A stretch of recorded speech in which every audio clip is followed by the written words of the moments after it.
So we're going to talk about the BnJ mod. I'm sorry, the BnJ 22 by BnJ Mods. This is the BnJ mod. This guy right here. Okay, very, very simple looking. The device is 22 millimeter diameter. In 18350 mode, it is 67 millimeters tall. In 18500, it is 83 millimeters tall. In 18650, it is 98 millimeters tall. It's made of 316 stainless, brass lower and upper pins. You can get it in polished or matte finish. This is the matte finish, which is a brushed. It has a laser engraved logo on the bottom that I'll show you in a little bit, with the serial number as well, so they are serialized if you were interested in that. It has a telescoping positive pin, so you can remove, so you can avoid battery rattle and still have your atomizer sit flush. And there's 3 different prices for it. You can get a single tube for €80, 2 tubes for €95, and 3 tubes for €110. I do not believe that includes shipping, but I'm not 100% sure on that. So again, comparable price, close to the Dreamcatcher. So for a mechanical mod, that's a pretty reasonable price. To be able to get 3 tubes for €110, that's pretty good. So, I was pretty excited about this thing, especially when I opened it up, because I have to say, come on. Alright, so it's got very, very sharp contours on it, but look at this. So when you lock the lock ring, check this out. You can't even see any seams on it. You can't see where the top cap unscrews. You can't see where the bottom cap unscrews, and you can't see where the lock ring is. Isn't that sweet? It looks like a single tube. I think that looks awesome. And it's just because it's not buffed down, it's not sanded down, but it looks really, really slick. So I was really excited to try this thing. And then, I put my atomizer on top, and and I set it up and got it rolling and started using it, and then switched the battery tubes, and that was kind of where my excitement ended. So,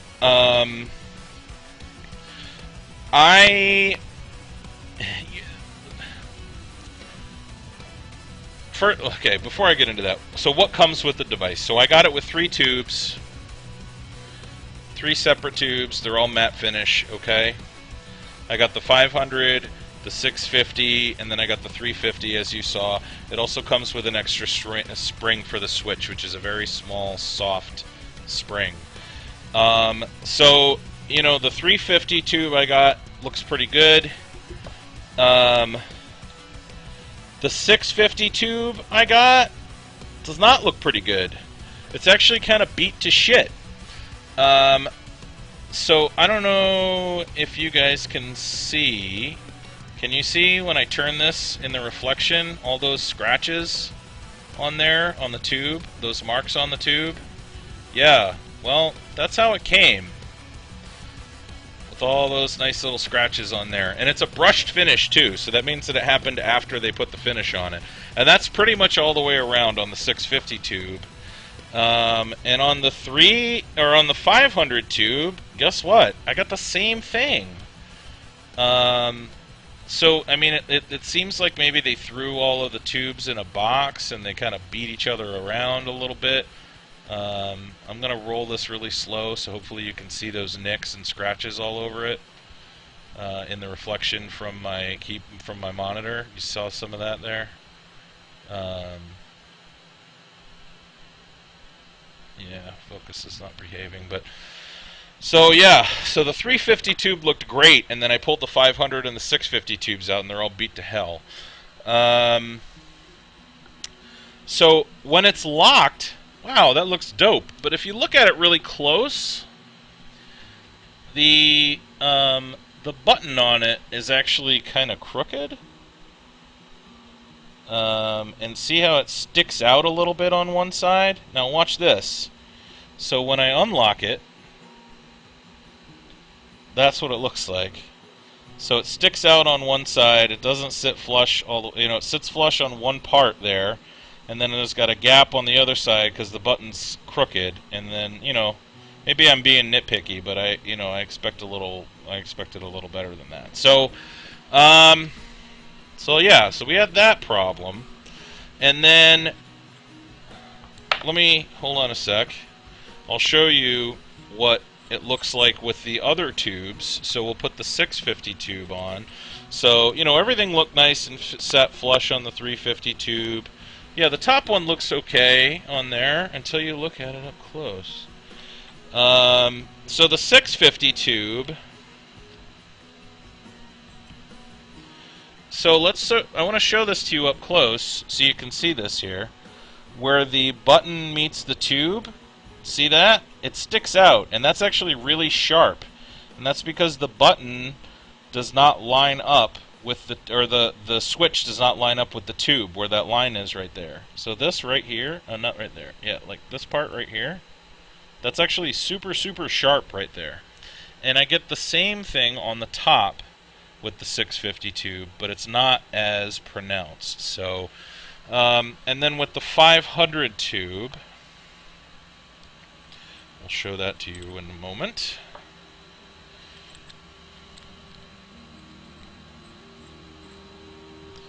I get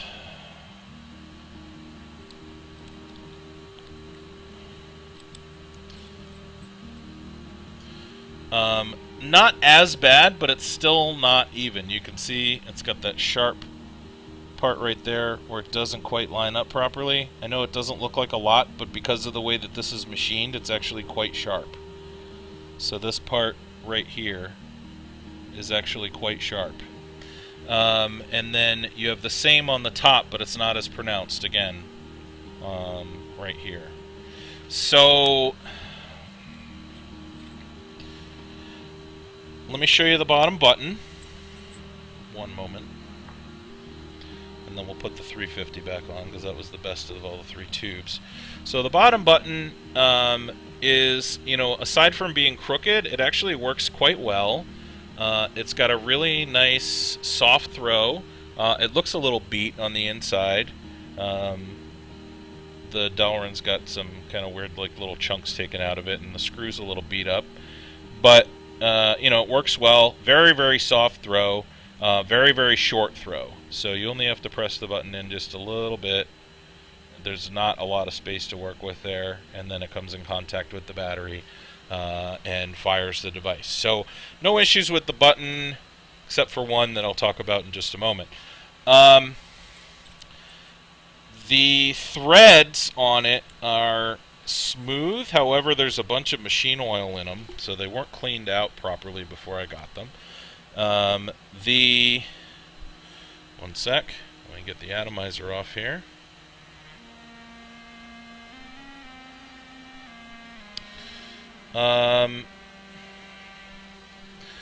The top, nice, looks good. It's flat top cap, so again, designed for Genesis and rebuildable drippers. It's got a different take on the telescoping pin that actually works pretty well. So it's similar to how the one on the Bagawa works, where you actually unscrew from this side to get it to line up with the atomizer properly. And then you've got a thumb screw on the other side, and that is going to allow you to adjust it so that the battery sits flush.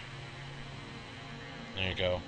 Now it does stick down quite a bit, but it didn't really have any issues with the mod being any bigger than it should have been. And you can see that gunk in the threading there. That's all kind of gross and machine oil. I don't think there's any kind of issues with filings or anything in there because the threading does feel pretty smooth. But yeah, so let me get this guy assembled again. 1 second.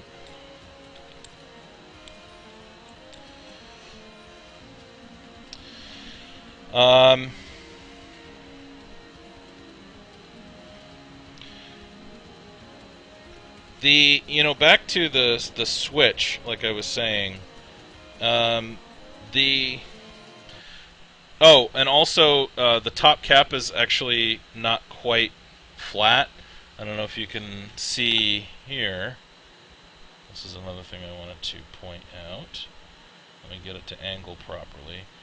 But you can see the atomizer is actually a little bit raised on one side and then sits flush on the other side. If I turn it this way, you'll be able to see it a little bit better. There you go. So it's not quite flat on the top. And I did try multiple atomizers, so I know that it's not the Addy. That might actually be that the 510 connection is slightly crooked and not that the top cap is flat. I don't know. But also another thing, and I know, and this drives me crazy, and I've talked about this with other devices as well. This was something I hated about the old GP PAPs. Is while I do like that the switch is really soft, it fires under its own weight. So you have to remember to lock it before you put it down, or else it's just going to fire and fire and fire, and then, smell awful and potentially be dangerous and get super hot. So, how does it vape? Let's talk about how it vapes.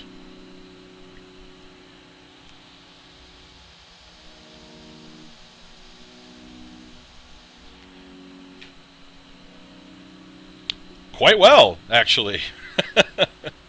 It actually works quite well. Functionally, like I said, the button feels good. The mod hits hard. It works fine. It hits the way that it should. Side by side with other mods, it feels comparable.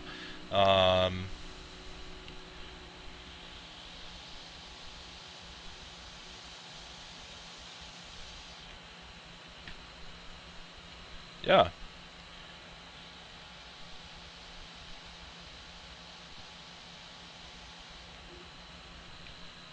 So, oh, that's really good. I got Grant's Vanilla Custard in here. I set this one up with Eco Wool just so that I could have some Grant's, because that tastes better on silica and Eco Wool. So I'm going to take another drag because it's just delicious.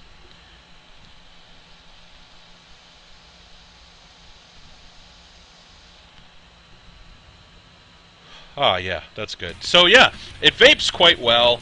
It hits like it should. It performs like it should. But to summarize the positives and the negatives of this device, it's got a lot of. I mean, look at that on the Switch. That overhang there because it's not on there straight. I mean, just little stuff like that. Just the quality of the machining is not where it should be. I mean, there's a lot of stuff that's crooked and misaligned. It functions well enough, and it hits hard. But it was funny that I ended up reviewing this the same week as the Dreamcatcher, because I almost wanted to say, well, I mean, for the BnJ, I guess it's okay for the price. It's not really, though, because there are other good quality mechanical mods, like really good quality, high quality mechanical mods out there that are less expensive. And I just, between the low quality control with cleaning it and the machine oil and a lot of stuff being crooked on it, the fact that it vapes well and looks nice, I don't think that outweighs it. It's just not. I can't recommend it. I wish that I could, but I can't recommend it. So, unfortunately, the BnJ or the BnJ 22 does not get a thumbs up from the Hill Giant. This one is going to be a thumbs down. So, which made me sad because I really like the way that it looks. It's got a real nice, clean look to it. And I love that you can't see the seams on it. I think that's so cool. But I don't know. Hopefully they can improve. Hopefully they can improve upon it and correct the issues, because it's got a lot of potential. At least just based on the looks, I do like the look of it. So, oh, and I got to show you I forgot to show you the logo. I'm sorry. Let me just show you this real quick, and then we'll wrap up and move on. So this is what the logo looks like on the bottom of the switch. Give it a second to autofocus. Come on, baby. Work with me here. Oh, why? Why? You were good through the whole show, autofocus. And then now you change your mind. Maybe if I tilt it up to the side. Son of a bitch! Hold on.